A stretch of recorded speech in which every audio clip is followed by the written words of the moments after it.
श्री गुरुचरण सरोज रज निज मनु मुकुर सुधारी बरनौ रघुबर विमल जसु जोदायक फलचारी बुद्धिहीन तनु जानिके सुमेरु पवन कुमार बल बुद्धि विद्या देहु मोहि हरहु क्लेश विकार मनोजवं मारुततुल्य वेगं जितेन्द्रियं बुद्धिमतां वरिष्ठं वातात्मजं वानरयूथमुख्यं श्रीरामदूतं शरणं प्रपद्ये। राधा मेरे स्वामिनी मेरा राधे उदास जन्म जन्म दीजिए मुझे श्री वृंदावन को वास। हे कृष्ण करुणा सिंधु दीनबंधु जगतपते गोपेश गोपिका कांत राधा कांत नमोस्तुते। करारविंदेन पदारविंदं मुखारविंदे विनिवेशयन्तं वटशपत्रशपुटे शयानं बालं मुकुन्दं मनसा स्मरामि। समचरण सरोजं सान्द्रनीलाम्बुदाभं जगन्निहितपाणिं मण्डलं मण्डलाम् तरुण तुलसी माला कंदहं कंजनेत्रं सदयधवलहासं विठ्ठलं चिन्तयामि। ॐ नमामि सत्पुरुषान्तं सच्चिदानन्दविग्रहं पूर्णब्रह्मपरानन्दम् ईश आलम्बिवल्लभं माधुर्यरसकल्लोलं शिवशक्तिरूपिणं अमृतानववाथ वन्दे ज्ञानेशनन्दिनी वंदे ज्ञानेश नंदिनी। अखिल गुणनिधान रुक्मिणी प्राण संजीवन जगदाधार पंढरीश पांडुरंग परमात्मा संपूर्ण वारकऱ्याचं दैवत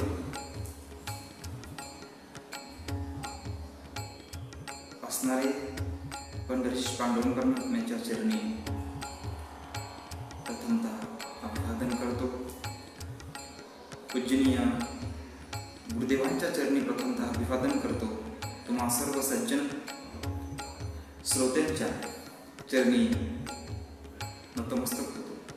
मस्तके हे पायावरी या वारकरी संतांच्या या नामाप्रमाणे आज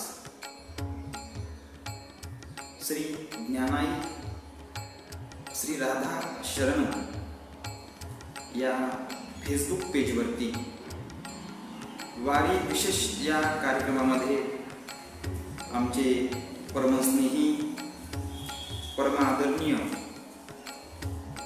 युवा कीर्तनकार अभिषेकजी महाराज जाधव यांच्या विशेष अशा मार्गदर्शनाने आणि त्यांच्या परम अशा आज्ञेने आज तुमच्या समोर ही सेवा करण्याचा योग आलेला आहे।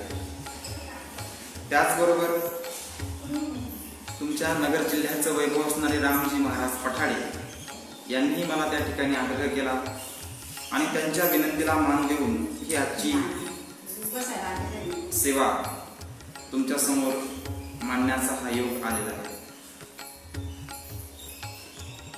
परमादरणीय वंदनीय स्वामीजींच्या चरणावर नतमस्तक होऊन आज या लाईव्ह प्रवचन रूपी सेवेला मी सुरुवात करीत आहे की या सध्याच्या कोरोना विषाणूमुळे संपूर्ण जग त्रासलेलं आहे आणि या त्रासलेल्या जगामध्ये त्याचा संसर्ग होऊ नये म्हणून शासनाने जे काही नियम घालून दिलेले आहेत त्या नियमाचं पालन करतच वारकरी आज आपल्या घरामध्ये राहून वारी अत्यंत प्रेमानं दयेनं भावनेनं त्या ठिकाणी करत आहेत। की जी परंपरा आपल्याला लाभलेली आहे ती वारकरी परंपरा, परंतु या संकटामुळे या वर्षीची वारी आपल्याला ही घरी बसूनच मनात त्या ठिकाणी करायची आहे। म्हणून अभिषेक महाराज असतील, राम महाराज असतील यांनी हा उपक्रम राबवला आणि लाईव्ह प्रवचन करण्याचा वारी विशेष या कार्यक्रमामध्ये मला तुम्ही आमंत्रित केलं आणि बोलण्याची ही संधी दिली, म्हणून मी तुमचे शतशः आभार व्यक्त करीत आहे. वारकरी संप्रदायाचा परिचय जो आहे तर तो परिचय, ती साधना म्हणजे काय आहे तर ती वारी आहे. की माऊलींसोबत म्हणा, तुकोबारायांसोबत म्हणा, आळंदी ते पंढरपूर किंवा देहू ते पंढरपूर या संतांच्या समवेत आपण त्या ठिकाणी पायी वाटचाल करत आपली साधना त्या ठिकाणी करत असतो. परंतु शासनाने जे काही नियम घातले त्याचं पालन करतच आपण ही वारी आज त्या ठिकाणी मनानं करत आहे. की वारकरी संप्रदाय हा सामाजिक बांधिलकी जपणार आहे, नियमात चालणार आहे.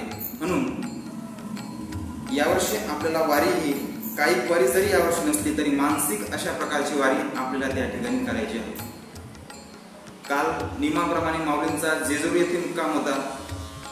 आज माऊलींना निरास्थान त्या ठिकाणी झालेलं आहे आणि त्या ठिकाणी माऊली तर एका ठिकाणी म्हणतात की आपल्याला काही स्वतः शरीराने जरी वारी करता येत नसली तरी मनानं आपण त्या ठिकाणी वारी करू शकतो.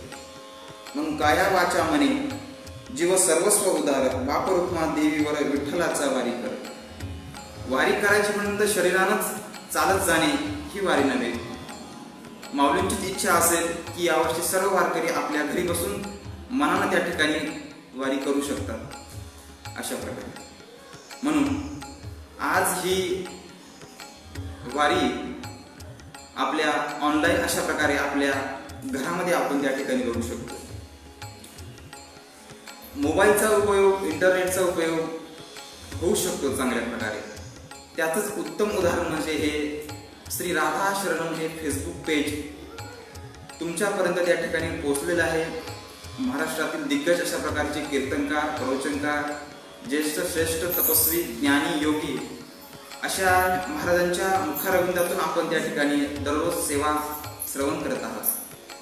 आणि त्या यादीमध्ये आज आमच्या अभिषेक महाराज आणि राम महाराजांच्या आग्रहास्तव मला सुद्धा या पेजवर सेवा करण्याचा हा योग आलेला आहे. म्हणून भगवंताच्या प्राप्तीचे अनेक साधने आहेत, परंतु विशेष अशा प्रकारचं साधन जर काही असेल तर ते साधन म्हणजे वारी आहे. आणि ती वारीच यावर्षी आपण तिला खंड पाडलेला आहे. आणि म्हणून मनानं आपल्याला ही वारी करायची आहे. आणि आज मला या ठिकाणी जो काही विषय मिळाला आहे तो विषय म्हणजे दत्तात्रेय जन्नी आदिशक्ती मुक्ताबाई यांच्या जीवनाचं, या त्यांच्या चरित्राचं माझ्या वाणीनं मला त्या ठिकाणी चिंतन तुमच्या समोर मांडायचं आहे. आणि म्हणून मुक्ताबाईंचं चिंतन मांडणं ही काही साधारण गोष्ट नाहीये. कारण की सकल संतांनी, सकल साधू समाजांनी मुक्ताबाईंचं चरित्र त्या ठिकाणी मांडलेलं आहे. आणि संत निवृत्तीनाथ महाराज मुक्ताबाईबद्दल म्हणतात की एकावा तो अर्थ मुक्ताईच्या मुखे आता ऐसी सखी मुनी नाही. की मुक्ताबाईंचे ज्येष्ठ बंधू, मोठे बंधू संत श्रेष्ठ निवृत्ती महाराज त्या ठिकाणी सांगतायत की ऐकावा तो अर्थ मुक्ताईच्या मुखे. हा अधिकार आदिशक्ती मुक्ताबाईंचा आहे. त्याचबरोबर नामदेव महाराज म्हणतात की नामा म्हणे देवा सांगू नये काही, मुक्ताबाई गुह्य बोले.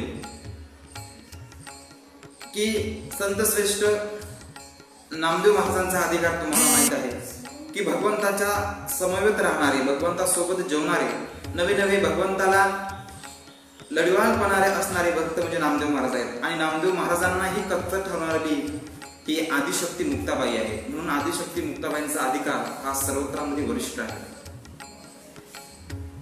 जनाबाई म्हणतात की आदिशक्ती मुक्ताबाई दास जनी लागे पाई. की जनाबाई सुद्धा म्हणतात की मुक्ताबाईंच्या चरणावर त्या ठिकाणी माथा ठेवते. निळोबाई म्हणतात की मुक्ताबाई नमो त्रिभुवन पावली दत्तात्रेय जननी देवाची. की साक्षात जगदंबेचा अवतार म्हणजे आदिशक्ती मुक्ताबाई आहे. की नामदेव महाराजांसारख्या, चांगदेव महाराजांसारख्या योगी तप्यांना जी आपले शिष्य बनवते, जी त्यांना उपदेश करते, ती आदिशक्ती मुक्ताबाई आहे. त्याचबरोबर एक कानोपात्रा, संत कानोपात्रा सुद्धा त्यांच्याबद्दल काही म्हणतात की धन्य कानोपात्रा झाली भाग्याची, भेटी झाली ज्ञानदेवाची, मुक्ताईची सोपानाची. म्हणजे संत कानोपात्रा सुद्धा आपल्या अभंगामध्ये आदिशक्ती मुक्ताबाईंचे वर्णन त्या ठिकाणी करत आहेत. एवढा अधिकार संपन्न असलेल्या आदिशक्ती मुक्ताबाईंचं चरित्र सांगणं हे माझ्यासारख्या ब्राह्मणाचं काम नाही, कारण की सकल संतांनी मुक्ताबाईंचं चरित्र त्या ठिकाणी सांगितलेलं आहे. नाथ महाराज तर म्हणतात की शरण एका जनार्दनी, मुक्ताईच्या चरणी शरण एका जनार्दनी. की शांतीब्रह्म एकनाथ महाराजांनी आदिशक्ती मुक्ताबाईला शरण जावं, हा अधिकार संपन्न आदिशक्ती मुक्ताबाई आहे. आणि त्यांच्या जे काही जीवन आहे ते नेणतं आणि जाणतं अशा प्रकारचा मुक्ताबाईंचं जीवन आहे. कारण की वारकरी संप्रदायाचा पाया आपण माऊलींना म्हणतो, ज्ञानेश्वर महाराजांना म्हणतो, कळस तुकाराम महाराजांना म्हणतो, परंतु माऊलींना ज्यांनी उपदेश केला त्या आदिशक्ती मुक्ताबाई आहेत. की माऊलींना त्या ठिकाणी खूप त्रास झाला, त्यांच्यावर अन्याय झाला. ज्यावेळेस माऊलींनी आपल्या कुटीमध्ये ताटी लावून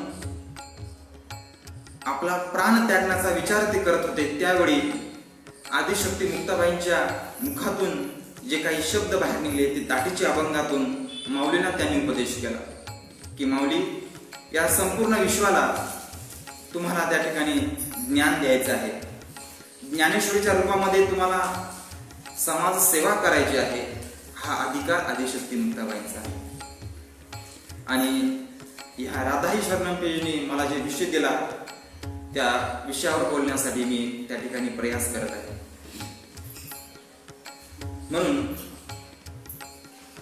आदिशक्ती मुक्ताबाईंनी जो काही आपल्या ताटीच्या अभंगामध्ये काही लिहिले, त्यातला एक अभंग असा आहे की योगी पावन मनाचा साही अपराध जनाचा, विश्वरागे झाले बनी संती सुखे व्हावे पाणी, शब्दशस्त्रे झाले क्लेश संती मानावा उपदेश, विश्वपट ब्रह्मदोरा ताटी उघडा ज्ञानेश्वरा. की महाकवल्य तेजोनिधी संत श्रेष्ठ माऊलींना उपदेश करण्याचा अधिकार आदिशक्ती मुक्ताबाईंचा आहे. आणि आदिशक्ती मुक्ताबाईंना त्या ठिकाणी जगदंबेचा अवतार त्या ठिकाणी आहे. की आदिशक्ती मुक्ताबाई बाईंना काही विशेष अशा प्रकारचे नामनिष्ठ अशा प्रकारच्या आदिशक्ती मुक्ताबाई आहेत.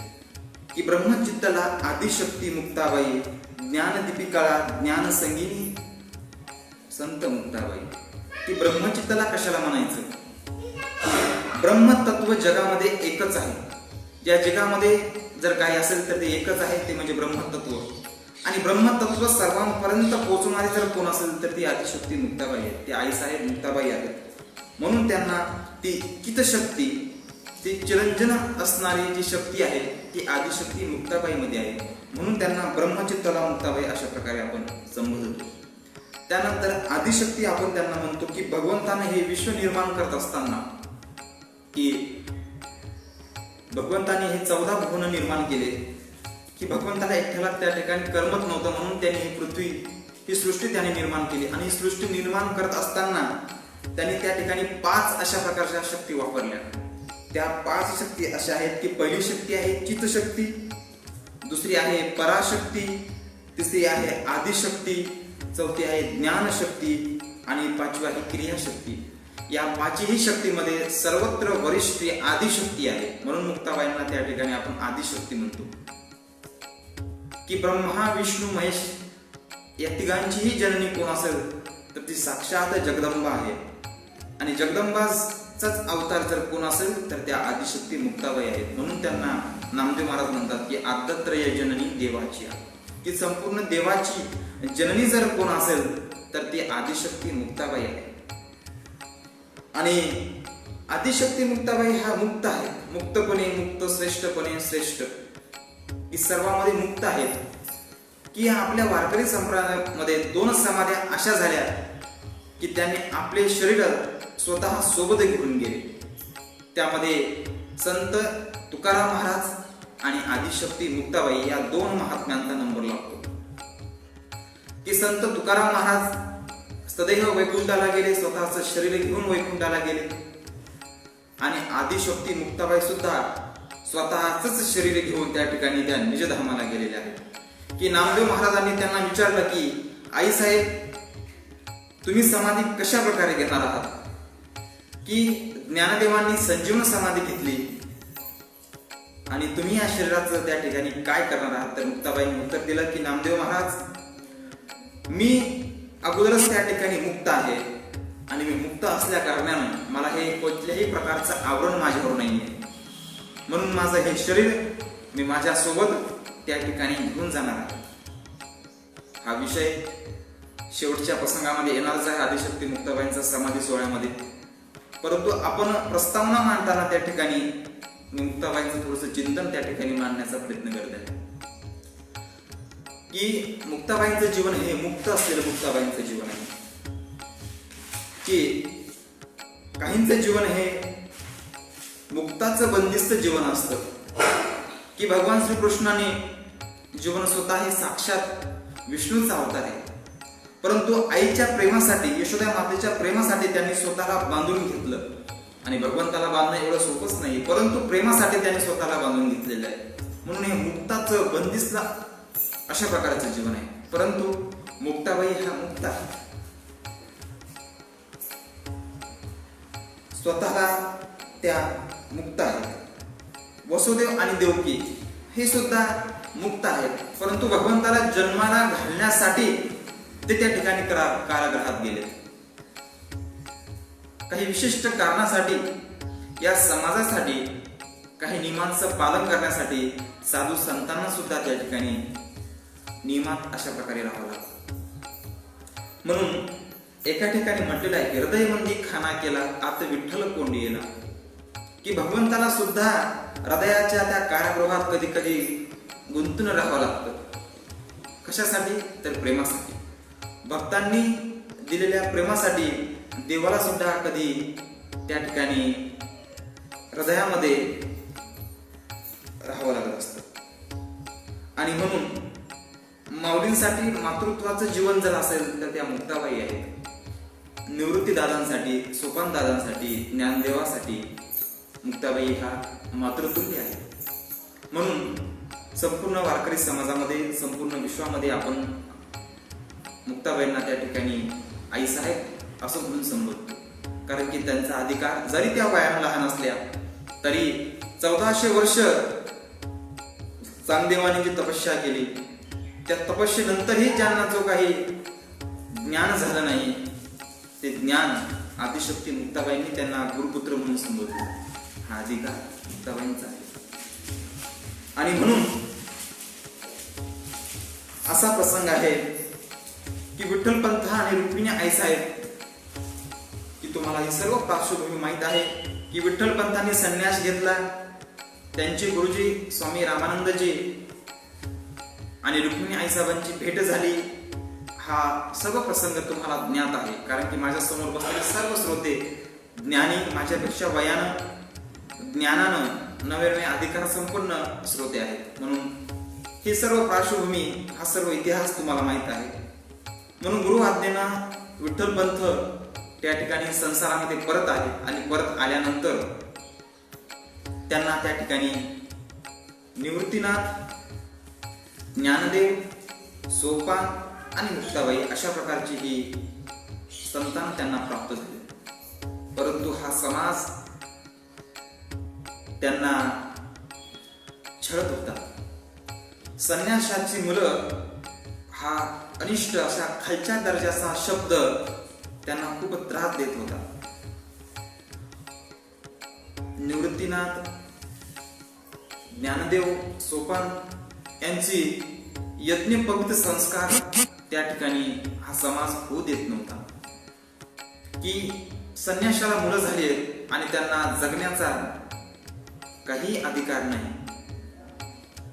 परंतु विठ्ठलपंत आणि रुक्मिणी आईसाहेबांनी पैठण येथील धर्मसभेमध्ये धर्मपीठाकडे धाव घातली आणि धर्मपीठेने असा आदेश दिला की रुक्मिणी आई साहेब आणि विठ्ठलपंत यांना स्वतःच जीवदान, बलिदान, देहत्याग अशा प्रकारे करावा लागेल आणि तुम्ही देह त्यागल्यानंतर तुमच्या मुलांना आम्ही यज्ञोपवीत संस्कार म्हणजेच मुंज करण्यासाठी त्या ठिकाणी परवानगी देऊ. हा निर्णय पैठण येथील दशग्रंथी ब्राह्मणांनी त्या ठिकाणी दिला आणि हा निर्णय स्वीकारून दोघेही पती पत्नी विठ्ठलपंत आणि रुक्मिणी आई साहेब त्या ठिकाणी घरी आले आणि ठरलेल्या नियोजनाप्रमाणे ब्रह्ममुहूर्ताची वेळ होती. 3:30 हे दोघेही पती पत्नी त्या ठिकाणी उठले. ही 4 भावंड त्या ठिकाणी निरागस अशा प्रकारची आपल्या निद्रेमध्ये होती. परंतु निवृत्तीनाथांचा अधिकार मोठा, सर्वांमध्ये ज्येष्ठ, सर्वांमध्ये मोठे हे निवृत्तीनाथ होते. म्हणून रुक्मिणी आई साहेबांनी त्यांचा हात आपल्या हातामध्ये घेतला आणि सांगितलं की बाळा, तू या घरामध्ये कळता आहेस आणि कळता या नात्यानं तुला हे 3 भावंड त्या ठिकाणी सांभाळायच्या,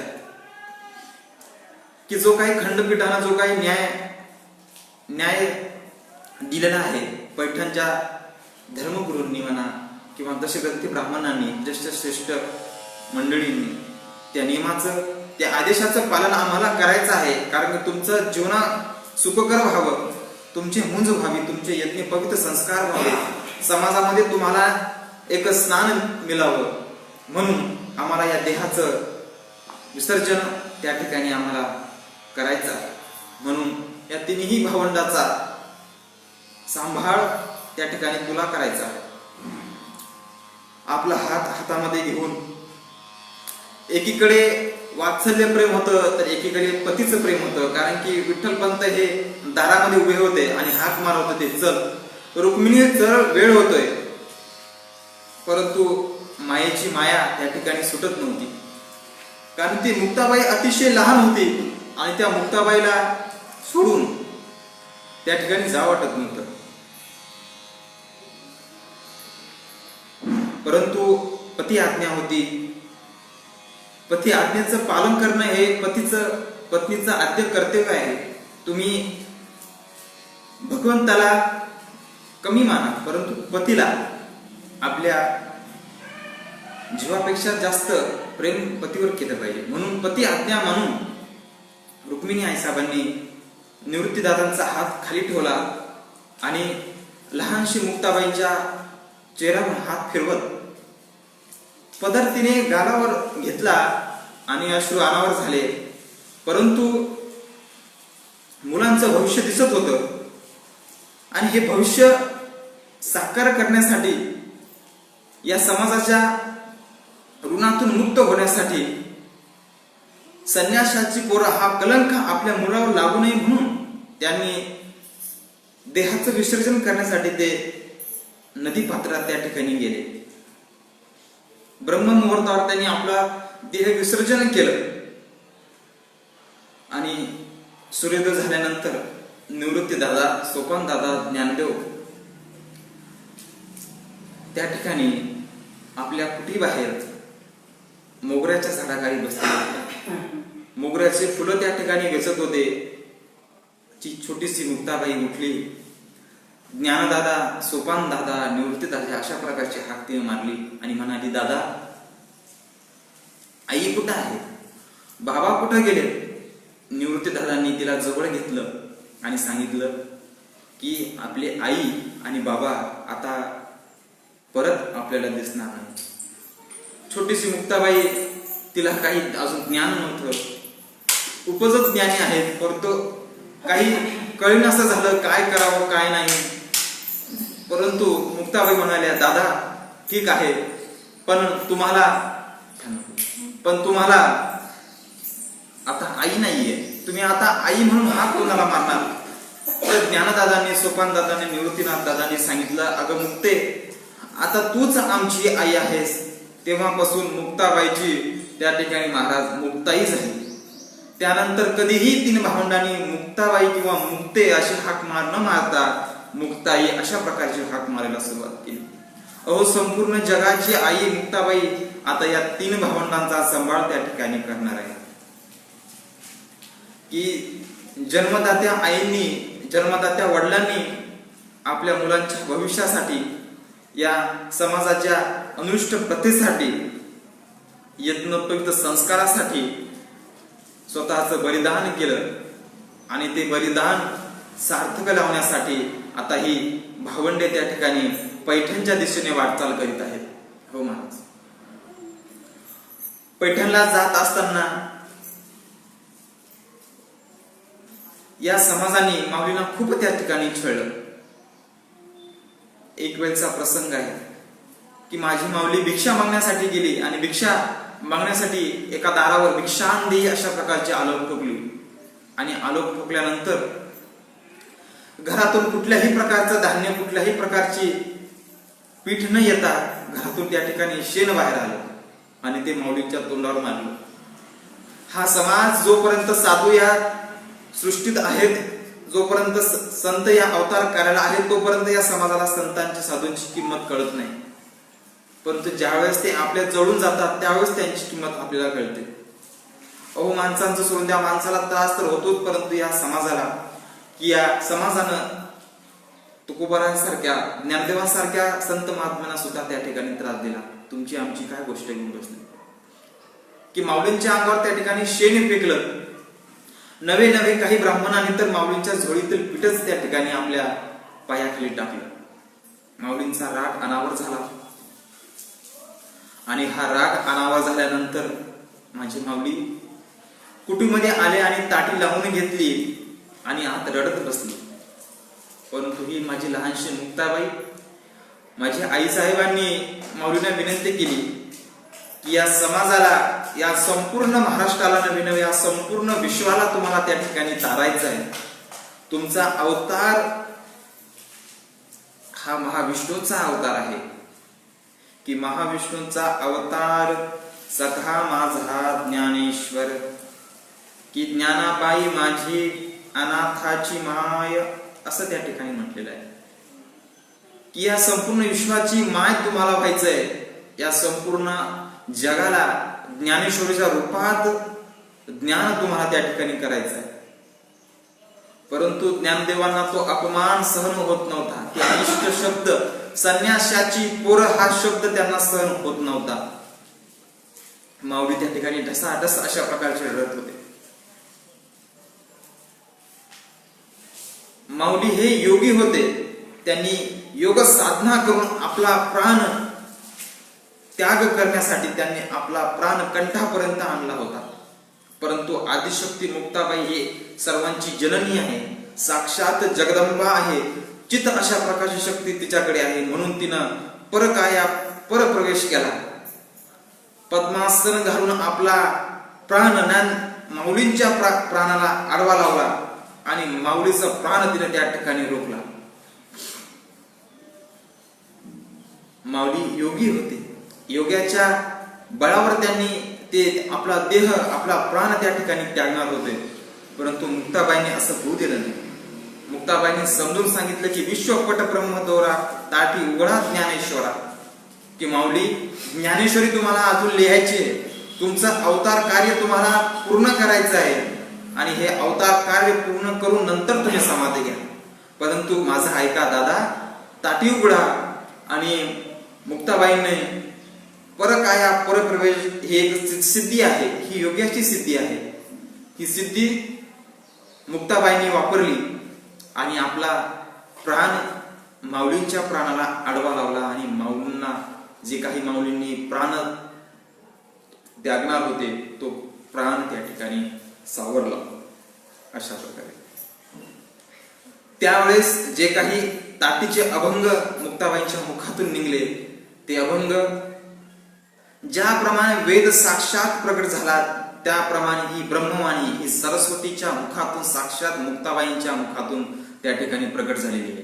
म्हणे मुक्ताबाई अशा प्रकारे आपण आपल्याला कुठेही दिसत नाही. म्हणून हा वेद जशा प्रकारे प्रकट झाला त्याच प्रकारे ताटीचे अभंग जे आहेत ते अभंग मुक्ताबाईंच्या मुखातून त्या ठिकाणी प्रकट झाले. कारण की आदत्त्रयजन्य या शब्दाचा अर्थच या शब्दामध्ये संपूर्ण व्यापून गेलेला आहे महाराज, की आदत्त्रयजन्य देवाची की संपूर्ण मी तुम्हाला सुरुवातीला सांगून गेलो की जगदंबेचा अवतार आहे हा. म्हणून सर्व प्रकारची शक्ती ब्रह्मा विष्णू महेशांना जिने जन्म दिला ती जगदंबा, आणि तीच जगदंबा म्हणजे आदिशक्ती मुक्ताबाईंनी ज्ञानदेवांना उपदेश केला. म्हणजे संप्रदायामध्ये संपूर्ण वरिष्ठ जर कोण असेल तर ते आदिशक्ती मुक्ताबाई आहेत, आणि त्यांचं चिंतन त्यांचं जीवन मी काय सांगावं. परंतु गुरु आज्ञेने गुरुच्या आशीर्वादाने तुमच्यासमोर हे वेळेवर आपले शब्द मांडण्याचा प्रयत्न करत आहे. आणि मी सांगत होतो की हे चारही भावंड न्याय मिळवून घेण्यासाठी म्हणजे यज्ञोपवीत संस्कार करून घेण्यासाठी पैठणच्या दिशेने मार्गक्रमण करत होते. आणि करत असताना काही समाजामध्ये ढेकणं असतात की ढेकणाची वृत्ती ही बैल असेल, म्हैस असेल, गाय असेल, रक्त शोषण करणे हा स्वभाव ढेकणाचा आहे. आणि समाजामध्ये सुद्धा याच वृत्तीची काही माणसं असतात, अनिष्ट रूढी परंपरा विचार, अनिष्ट अशा प्रकारचे विचार जपणारे काही मनुष्य असतात. आणि ते मनुष्य माऊलींना, ज्ञानदेवांना, निवृत्तीदादांना, सोपानदेवांना, मुक्ताबाईंना त्या ठिकाणी जगू देत नव्हते. अतिशय छळ त्यांचा त्या ठिकाणी चालू होता. ज्यावेळेस माऊलींनी पैठणमध्ये प्रवेश केला, दशग्रंथी ब्राह्मण म्हणायला सुद्धा ज्यांना लाज वाटते त्यांनी माऊलींना खूप अशा प्रकारे त्रास दिला. माऊलींनी सांगितलं की तुमच्यामध्ये जो प्राण आहे तोच माझ्यामध्ये आहे, तुम्ही आणि मी त्या ठिकाणी वेगळेच नाही. त्यावेळेस काही ब्राह्मणाने सांगितलं, हा रेडा चाललाय, हा रेडा आणि तुझा प्राण काय एक आहे? माऊलीने सांगितलं हो एक आहे. तो रेडा माऊलींसमोर आणण्यात आला. माऊलींनी त्या रेड्यावर स्पर्श करताच वेदांच्या रुचा, वेदांचे श्लोक तो रेडा गाऊ लागला. त्यावेळेस माऊलींचा अधिकार त्या ब्राह्मणांना कळाला. नंतर माऊलींचे यज्ञोपवीत संस्कार झाले. परंतु अगोदर खूप हाल अपेष्टा त्यांनी सहन केला. आपला विषय मुक्ताबाई आहे म्हणून जास्त न भरकटता आपण मुक्ताबाईंचं जीवन बघण्याचा प्रयत्न करू. मला सांगायचंय की ज्ञानदेवांना सुद्धा उपदेश करणाऱ्या आदिशक्ती मुक्ताबाई या किती श्रेष्ठ असतील. नवे 1400 वर्ष ज्यांनी तपश्चर्या केली ते चांगदेव महाराज मेलेल्या मुर्द्यांना जिवंत करण्याची शक्ती, सामर्थ्य त्यांच्यामध्ये होतं. परंतु त्यांनी सुद्धा मुक्ताबाईला गुरु मानलेला आहे. म्हणून त्यांचा अधिकार हा खूप मोठा आहे. एवढंच नव्हे तर नामदेव महाराज ज्यावेळेस पंढरपूरमध्ये संत सभा भरली, संत सभेमध्ये महाराष्ट्रातील सर्व संत आले. परंतु नामदेव महाराज हे भगवंताच्या, हे पांडुरंगाच्या जवळचे भक्त, लाडके असणारे भक्त, परंतु थोडासा अहमपणा म्हणजे थोडासा मीपणा हा नामदेव महाराजांमध्ये होता. आणि आपल्या वारकरी परंपरा आहे की कुठलाही व्यक्ती जरी दिसला तरी एकमेकांना दंडवत, नमस्कार, रामकृष्ण हरी घालण्याची प्रथा, एकमेकांचं चरण स्पर्श करण्याची प्रथा आपल्यामध्ये आहे. खूप जगाला सामंजस्य शिकवणारी, जगाला आपुलकी शिकवणारी ही परंपरा, हे ज्ञान जर कोणी शिकवलं असेल तर या वारकरी संप्रदायाने शिकवलं असेल. सर्व संत एकमेकांच्या पाया पडू लागले, परंतु मुक्ताबाई ह्या नामदेव महाराजांच्या पायाला चरण स्पर्श करत नव्हत्या. त्यांनी सांगितले यांच्याकडे मीपणा आहे, ज्यावेळेस त्यांचा मीपणा जाईल त्यावेळेस मी त्यांच्या चरणावर नतमस्तक होईल. म्हणून नामदेव महाराजांना सुद्धा कच्च ठरवणारी जर कोण असेल तर ती आदिशक्ती मुक्ताबाई आहे. विसोबा खेचरांना खेचर हा शब्द वापरणारे, खेचर या शब्दाचा अर्थ गाढव होतो. म्हणजे विसोबा खेचर सारख्या महान साधूला खेचर असं म्हणण्याचा अधिकार जर कोणाचा असेल तर तो मुक्ताबाईंचा आहे. म्हणून संप्रदायामध्ये, म्हणून भागवत धर्मामध्ये श्रेष्ठ असलेल्या ह्या आदिशक्ती मुक्ताबाई आहे. आणि त्या मुक्ताबाईंनी चांगदेवला सुद्धा उपदेश केला, नामदेव महाराजांना सुद्धा उपदेश केला. एकनाथ महाराज एका अभंगामध्ये म्हणतात की मुक्ताबाई चतुर्विधा जो जप करील सदा, जो जाईल मोक्ष पदा, साजुद्ध संपदा पावील. की तुकाराम महाराज म्हणतात की तुका म्हणे मोक्ष देखिता कळस. जर पांडुरंगांच्या मंदिराचा कळस आपण बघितला तर त्याच ठिकाणी आपल्याला मोक्ष प्राप्त होतो. पण संत शांतीब्रह्म एकनाथ महाराज मुक्ताबाईंचा अधिकार आपल्याला सांगतात की मुक्ताबाईंचा जर जप आपण केला तर मोक्षपदाला त्या ठिकाणी आपण जाऊ शकतो. एकनाथ महाराज आपल्या दुसऱ्या अभंगामध्ये म्हणतात की मुक्तपणे मुक्त श्रेष्ठपणे श्रेष्ठ, सर्वत्र वरिष्ठ आदिशक्ती, की जगाच्या उद्धारा तुमचा अवतार, पावन हे साचार मूढजन.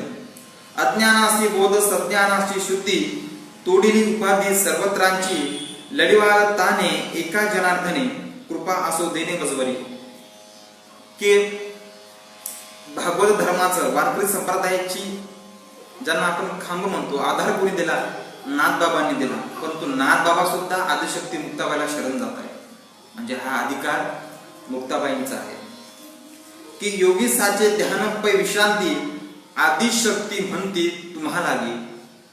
की नाथबाबा आपल्या अभंगात म्हणतात की तुम्हाला आम्ही आदिशक्ती असं म्हटलेलं आहे, कारण की मूळच हे तुमच्यापासून आहे. की नित्य मुक्त तुम्ही सर्व जीवा वैद्य, अकार उकार मकार भेद मावळला.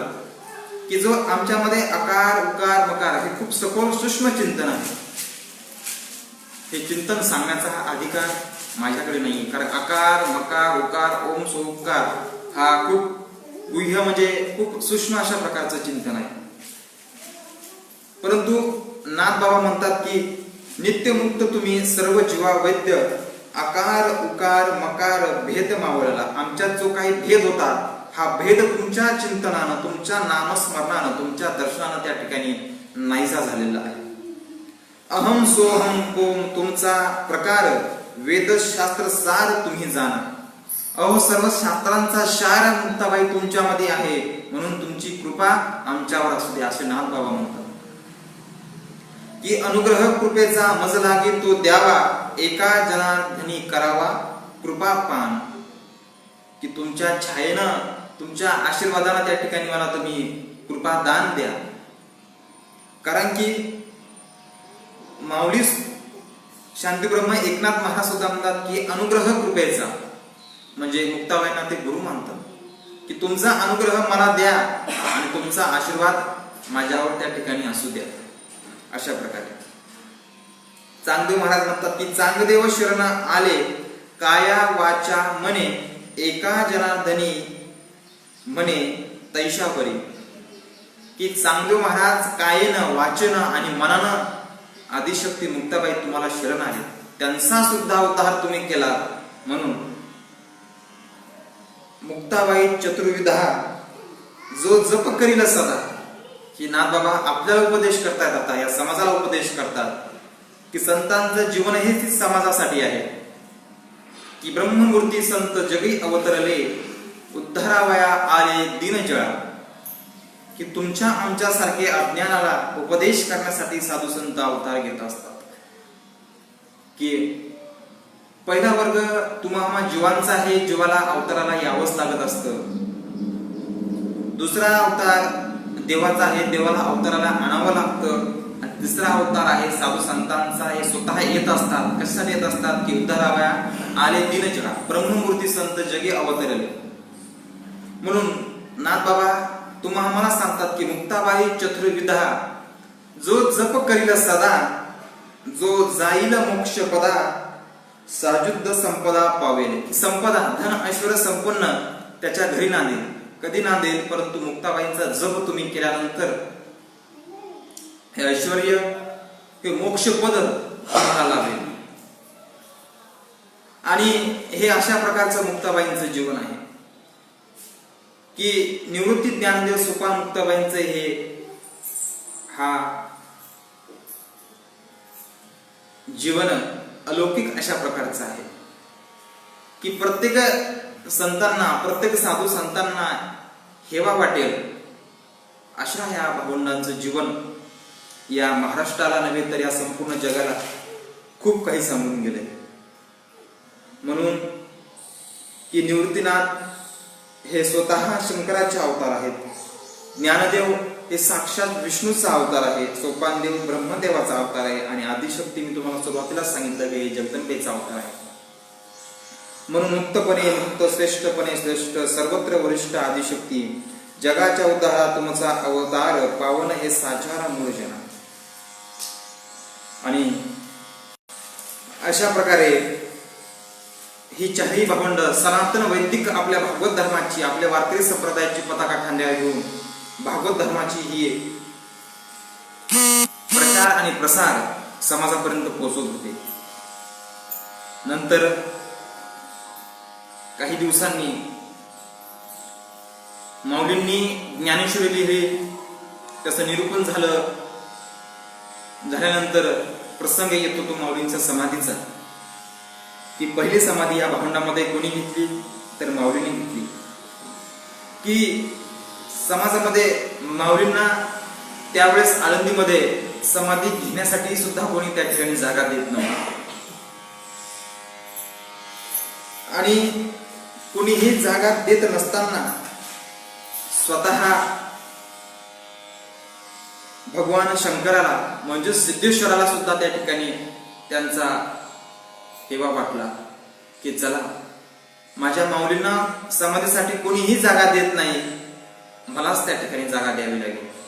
स्वतः शिवशंकर प्रगट झाले आणि सांगितलं, माऊली तुम्ही माझ्या चरणाजवळ, तुम्ही माझ्या जवळ त्या ठिकाणी समाधी घ्या.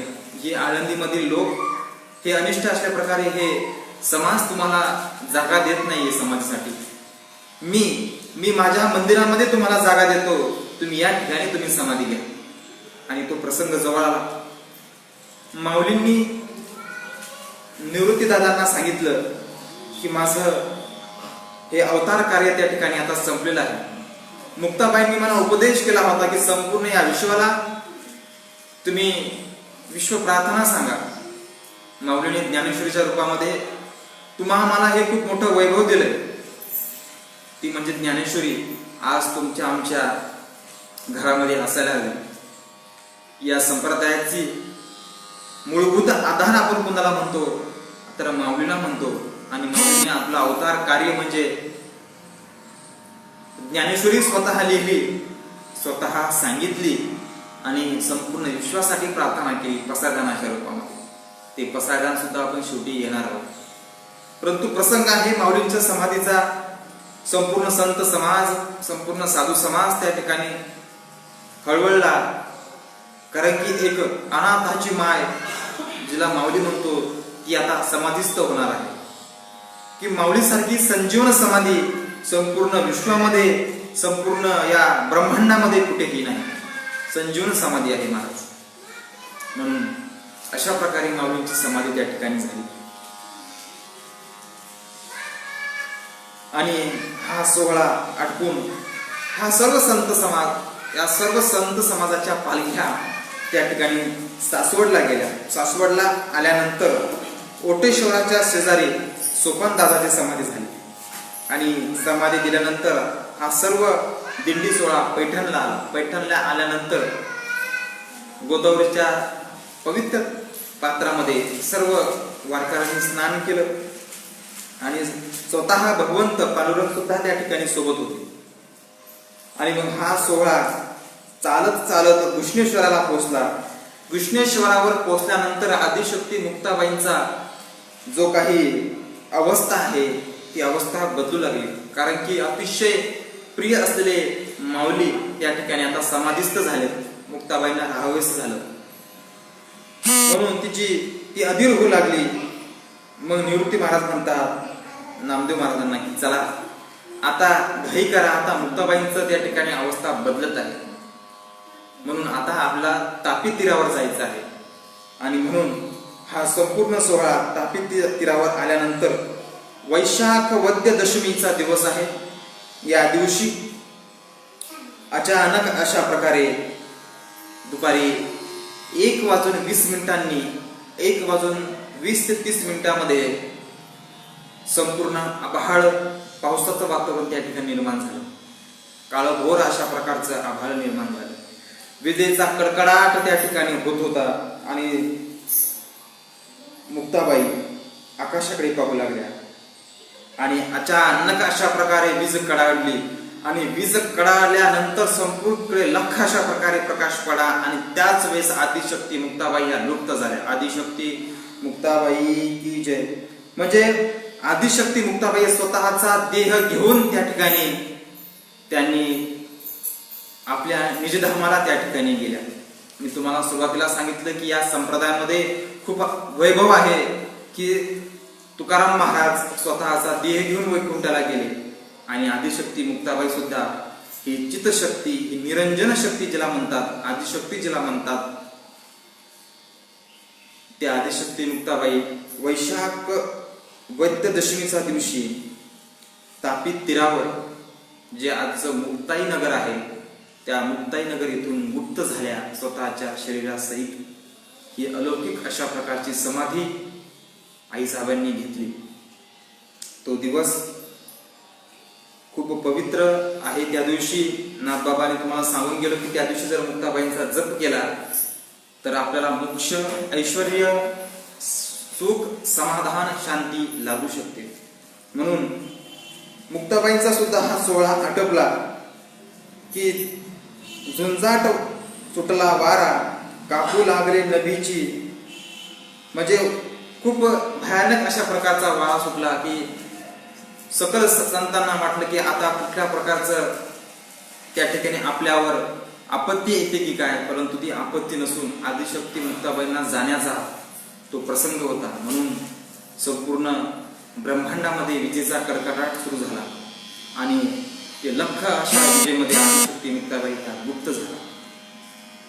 म्हणून ती चैतन्य शक्ती गुप्त झाली आणि विशेषतः शरीरासहित त्या गुप्त झाल्या.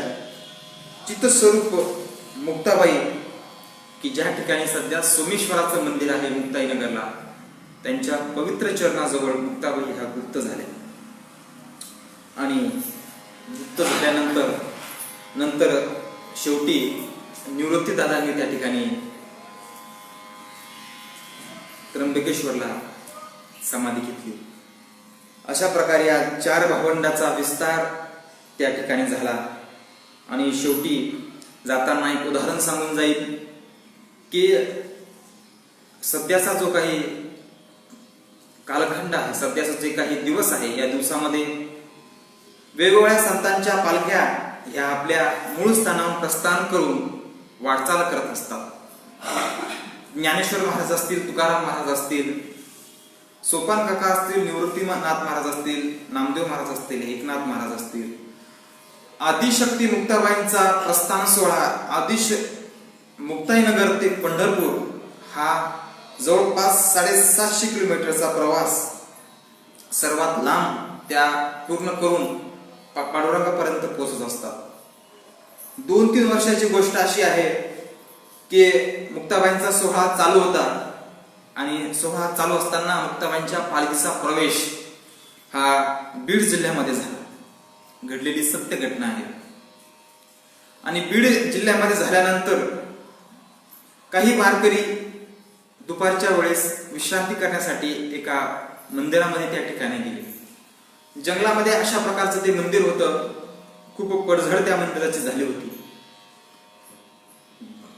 परंतु काही 7 ते 8 वारकरी त्या ठिकाणी आराम करू लागले. एक छोटीशी मुलगी त्या ठिकाणी आली आणि तिने सांगितलं की बाबाजी, महाराजजी, या ठिकाणी हे मंदिर फार जुनं आहे आणि हे मंदिर केव्हाही पडू शकतं, म्हणून तुम्ही या क्षणी इथून उठावं आणि समोर काही झाडं आहेत त्या वृक्षांखाली तुम्ही आपला आराम, विश्रांती करावी. ती दुसरी तिसरी कोणी नसून त्या आदिशक्ती मुक्ताबाई होत्या. की आज ज्या काही पालख्या निघतात त्या पालख्यामध्ये स्वतः भगवंत असतो, स्वतः ज्ञानदेव आपल्या रथासोबत असतात, स्वतः मुक्ताबाई आपल्या रथासोबत असतात. याचं जिवंत उदाहरण म्हणजे मी तुम्हाला जो काही दृष्टांत देतोय, हा दृष्टांत मी त्या स्वतः वारकऱ्यांच्या मुखातून श्रवण केलेला आहे. त्या वारकऱ्यांची भेट मी घेतलेली आहे की त्या 7 वारकऱ्यांपैकी 3 वारकरी त्या मंदिरामध्ये, ज्यावेळेस ते मंदिर पळालं त्यावेळेस 3 वारकरी त्या ठिकाणी जागीच त्यांना गतप्राण व्हावं लागलं. परंतु काही बाकीच्या वारकऱ्यांनी त्या मुलीचं म्हणणं ऐकलं. त्यांना त्यावेळेस कळलं नाही की ही मुलगी कोण आहे कोण नाही. परंतु या 4 साध्या मनानं त्या मंदिराहून ते एका वृक्षाखाली गेले. परंतु 3 वारकरी म्हणाले असू द्या, काही होत नाही. परंतु काही वेळामध्येच ते मंदिर कोसळलं आणि ते 3 वारकरी त्या ठिकाणी गतप्राण झाले. आपण ही गोष्ट न्यूजपेपरवर सुद्धा ऐकली असेल. नंतर ते वारकरी सांगू लागले की अशा अशा प्रकारची मुलगी होती, या गावची आहे का, त्या गावची आहे का, ते विचारू लागले. परंतु ती मुलगी त्यांना कुठेही सापडली नाही. हा दृष्टांत मुक्ताबाईंनी स्वतः येऊन दिला होता. म्हणून असं म्हणायचं नाही की आज हा 16 निघतोय, हा माऊलींसोबत जवळपास 12 ते 15 लाख वारकरी असतात. एवढे वारकरी एकत्र जमणं हा सुद्धा एक ईश्वराचीच लीला आहे. कारण की आपण 2 माणसं एकत्र आणू शकत नाही, परंतु माऊलीसोबत 12 लाख 15 लाख लोक पायी चालतात. हा अधिकार माऊलींचा आहे. म्हणून स्वतः माऊली पालखीसोबत असतात, स्वतः मुक्ताबाई पालखीसोबत असतात. म्हणून त्यांच्या चरणपादुका जरी असल्या तरी त्या आदिशक्ती निरंजन अशा प्रकारे आहे, त्या चितशक्ती आहे, कुठल्याही वेशामध्ये त्या येऊ शकतात. म्हणून हा दृष्टांत बीड जिल्ह्यामध्ये झाला होता. हा दृष्टांत मी तुम्हाला सांगितलं की मुक्ताबाई आजही आपल्या वारकऱ्यांची काळजी त्या ठिकाणी घेत आहेत. कारण की सर्वांची जननी जर कोण असेल तर त्या मुक्ताबाई आहेत. म्हणून शेवटी नामदेव महाराज म्हणतात की त्यांच्या समाधीचा हा अभंग आहे की ऋषी म्हणती हरी पातलेसे विघ्न, आता कैसे प्राण वाचतील, कोणाची अशुद्धी नाहीची या कोणा, अंती नारायणा मृत्यू आला, कडाडली वीज जेव्हा निरंजनी, मुक्ताबाई तेव्हा गुप्त झाली, वैकुंठी लक्ष घंटा वाजती एके घाई, झाले मुक्ताबाई स्वरूपकार, एक प्रहर झाला प्रकाश त्रिभुवनी, जेव्हा निरंजनी गुप्त झाली, गेले निवारणे आकाश आभूट, नामा म्हणे कोठे मुक्ताबाई. की तुम्हाला अगोदरच सांगितलं की ज्याप्रमाणे वैकुंठात सुद्धा सर्व देवगण मुक्ताबाईची आवर्जून त्या ठिकाणी वाट पाहत आहेत की मुक्ताबाई स्वतःचा देह घेऊन त्या ठिकाणी निजधामाला म्हणजे वैकुंठात येत आहेत. संपूर्ण देवदेवता हातामध्ये पुष्प, हातामध्ये हार घेऊन मुक्ताबाईंचं स्वागत करण्यासाठी वैकुंठामध्ये उभे होते. हा अधिकार, त्याचं वर्णन नामदेव महाराजांनी आपल्या अभंगामध्ये केलेलं आहे की मुक्ताबाईंचं जीवन हे नियंतर आणि जाणता अशा प्रकारचं आहे की मुक्ताबाई म्हणजे वारकरी संप्रदायाचं आपण ज्याला म्हणतो मूळ आधारभूत, की माऊलींना ज्याने उपदेश केला. जर त्यांनी माऊलींना सांगितलं नसतं की तुम्ही ज्ञानेश्वरी तुम्ही लिहा, तर माऊलींकडून हे कार्य झालं नसतं, ज्ञानेश्वरी आपल्यापर्यंत पोहोचली नसती. म्हणून आदिशक्ती मुक्ताबाई या जाणत्या होत्या, नेणत्या होत्या, नवे नवे संपूर्ण वारकरी संप्रदायाच्या त्या सध्या जननी आहेत. म्हणून त्यांच्या चरणावर आपण त्या ठिकाणी शतशः विनम्र अभिवादन करू आणि सध्याच्या या परिस्थितीमध्ये जे काही आपल्या भारतावर नवे नवे संपूर्ण विश्वावर जे काही संकट आलेलं आहे, ते संकट म्हणजे कोरोना हा विषाणू, याचा संसर्ग अतिशय तीव्र अशा प्रकारे होत आहे. म्हणून या वर्षीची ही आपली वारी, जी आपली मुख्य साधना आहे ती म्हणजे वारी. कारण वारीच्या रूपानंच वारकऱ्याला त्या ठिकाणी ओळखलं जातं. मी तुम्हाला सांगून गेलो सुरुवातीला की वारी कशाला म्हणायचं. वारी ही एक आपली साधना आहे आणि ती साधना जरी यावर्षी शरीरानं होत नसली तरी मनानं ही साधना प्रत्येक वारकरी आपल्या घरी बसून त्या ठिकाणी करत आहे. म्हणून ही सेवा आज करण्याचा योग माझ्याकडे आला की श्री राधा शरणम हे जे काही फेसबुक पेज आहे, या पेजवर अनेक दिवसापासून मला त्या ठिकाणी आमचे मित्र अभिषेक महाराज असतील, राम महाराजांनी विनंती केली होती, परंतु तो योग आज या ठिकाणी आला आणि तुमच्या समोर हे 2 शब्द मांडण्याचा मी प्रयत्न केला की वारी विशेष हा कार्यक्रम तुम्ही ठेवला आहात, कारण की सर्वच वारकरी आपल्या सध्या घरी आहेत, प्रत्येक वारकरी आपल्या घरी आहे आणि घरी बसून तो साधना करत आहे. की माऊली स्वतः म्हणतात, जरी तुमच्याकडून शरीरानं साधना होत नसली, जरी तुमच्या शरीराकडून वारी होत नसली, तर तुम्ही स्वतःच्या मनानं वारी करू शकता. म्हणून प्रत्येक वारकरी हा सध्या वारी करत आहे आपल्या मनानं. म्हणून आपण आपल्या मनानं वारी करू आणि पांडुरंगाचं दर्शन आपण त्या ठिकाणी घेऊ आणि सतत नामस्मरण करतच आपली दिनचर्या ज्ञानेश्वरीचं वाचन करत, गाथेचं वाचन करत आपण ही वारी या वर्षीची आपण पूर्ण करू. आणि माऊलींच्या मुक्ताबाईंच्या चरणावर हीच विनंती करतो की जे काही संकट आलेलं आहे हे संकट लवकरात लवकर तुम्ही निवारण करून घ्या. हे या विश्वाचे तारक तुम्ही आहात, अल्पत्रय जननीच तुम्हाला म्हटलेलं आहे. म्हणून आदिशक्ती मुक्ताबाई हे संकट लवकरच तुम्ही दूर करा, ही विनंती सकल वारकरी बांधवांच्या मार्फत मी तुमच्या चरणावर करत आहे. आज सकाळी 10:05 सूर्यग्रहण सुरू झालं होतं आणि जवळपास 1:28 त्याला मोक्ष प्राप्ती त्या ठिकाणी झाली, म्हणजे ग्रहण सुटलेलं आहे. त्यानंतर या काळामध्ये ज्यांनी चिंतन केलं, हे विशेष चिंतन असतं, कोणी केलं नसेल ठीक आहे, परंतु या ग्रहणाच्या काळामध्ये चिंतन करायला हवं. गुरुमंत्राचा जप हा झाला पाहिजे. म्हणून हे आजचं ग्रहण आहे, आता सुद्धा तुम्ही हे चिंतन गुरुमंत्राचा जप करू शकता. आजच्या दिवशी विशेष म्हणजे जो काही आपला मंत्र आहे, जो काही गुरुमंत्र आहे, तो आज सिद्ध होऊ शकतो. म्हणजे जर आपण अतिशय श्रद्धेनं, विश्वासानं जर त्या गुरुमंत्राचा जप केला तर त्यामध्ये शक्ती, तो मंत्र सिद्ध होत असतो. मोठ्या माणसांच्या मुखातून ऐकलेले हे शब्द आहेत, म्हणून तुम्हाला सांगण्याचा प्रयत्न करतोय. म्हणून ते चिंतन आज त्या ठिकाणी झालं पाहिजे. म्हणून ही आजची सेवा परममित्र भागवताचार्य अभिषेकजी महाराज जाधव अहमदनगर, त्याचबरोबर तुमच्या नगर जिल्ह्याचं वैभव राम महाराज पठाडे यांनी सुद्धा मला विनंती केली. धन्यवाद आहे. तुमच्यासारख्या अधिकारी माणसांच्या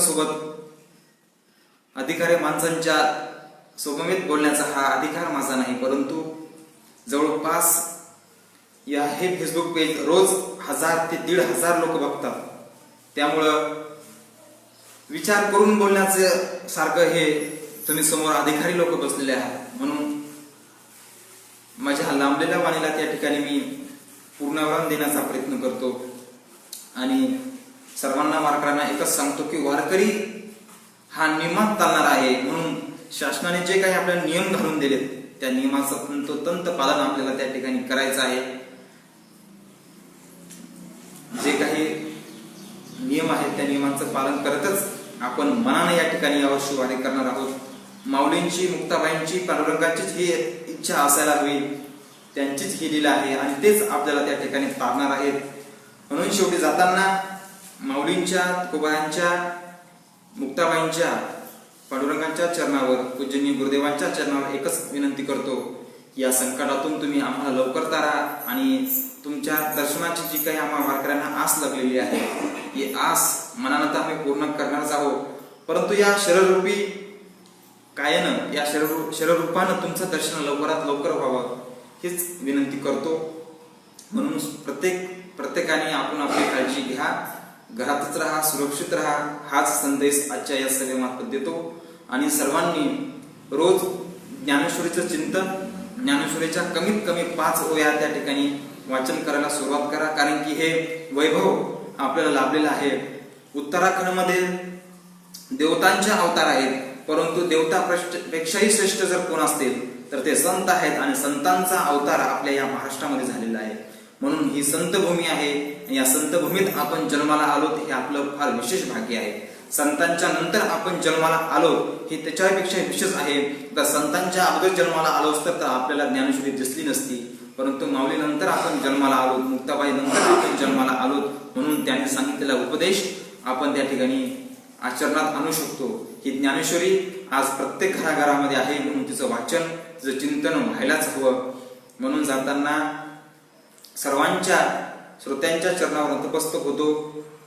पूजनीय परमपूज्य परमहंस परिवर्जकाचार्य आचार्य श्री श्री 1008 स्वामी श्री हरिचैतन्य महाराजांच्या चरणावर, पूजनीय गुरुदेवांच्या चरणावर झालेली सेवा अर्पण करतो आणि सेवेला याच ठिकाणी पूर्ण विराम देतो. सर्वांनी पसायदान होईल ही विश्व प्रार्थना माऊलींनी या संपूर्ण विश्वासाठी म्हटली. ती हीच विश्व प्रार्थना आपण या संपूर्ण जगाला लवकरात लवकर या संकटातून बाहेर आणावं म्हणून आज घेऊन सर्वांनी हात जोडून ही प्रार्थना आपण जिथे बसलेला आहात त्याच ठिकाणी ही प्रार्थना आपण म्हणूया. आता विश्वासमके देवे येणे वाग्यज्ञ तोषावे, तोषोनी मज द्यावे पसाय दानहे, चे फळांची व्यंकटी सांडो तया सत्कर्मी रती वाढो, भूता परस्परे जडो मैत्र जीवांचे, दुरितांचे तिमिर जाओ, विश्वसधर्म सूर्य पाहो, दो देवांचे ऋतू तेला हो प्राणी जाओ, वर्ष सकळ मंडळी विश्वमित्रांची मांड्या, अनवर्त भूमंडळी भेटतो तया होता, चला कल्पतरूचे आरव, चेतना चिंतामणीचे गाव, बोलतेचे अर्णव पियुषांचे, चंद्रमेचे अलांचन, मातंड घेता पहिन, हे सर्वाई सदा सज्जन सोयरे होतो, किंबहुना सरस्वती पूर्ण होईनी तिन्ही लोकी, भजितो आणि पुरुषी अखंडित, आणि ग्रंथोपजीवी विशेषी लोकिये, द्रष्टा दृष्टे विजय होवायची, एक मने श्री विश्वेश्वराहो, हा होईन दान पसावो, येणे बरे ज्ञान देव सुखिया झाला, येणे बरे ज्ञान देव सुखिया झाला, येणे बरे ज्ञान देव सुखिया झाला. ओम शांती शांती शांती. आज जी काही सेवा झाली या सेवेमध्ये जे घेण्यासारखं आहे हे पूजनीय गुरुदेवांचं आहे, परंतु जो काही अचूक अशा प्रकारचे शब्द आले असतील ते माझे मला परत करावे. आणि एक लहानसा पामरा सेवा झालेली आहे, म्हणून जे काही शब्द असतील ते माझे मला परत करा. चांगले शब्द जरूर आचरणात आणा, परंतु जे काही माझा वाणीचा दोष असेल तो नक्कीच माझा मला परत करा. म्हणून जाताना पुन्हा एकदा माझ्या सर्व मित्र परिवारांचे आभार व्यक्त करतो, महाराज मंडळीचे आभार व्यक्त करतो आणि सर्वांच्या चरणावर नतमस्तक होतो आणि सेवेला याच ठिकाणी पूर्ण विराम. पुंडलिक वरदा विठ्ठल श्री ज्ञानदेव तुकाराम पंढरीनाथ महाराज की जय. बोली ज्ञानेश्वर महाराज.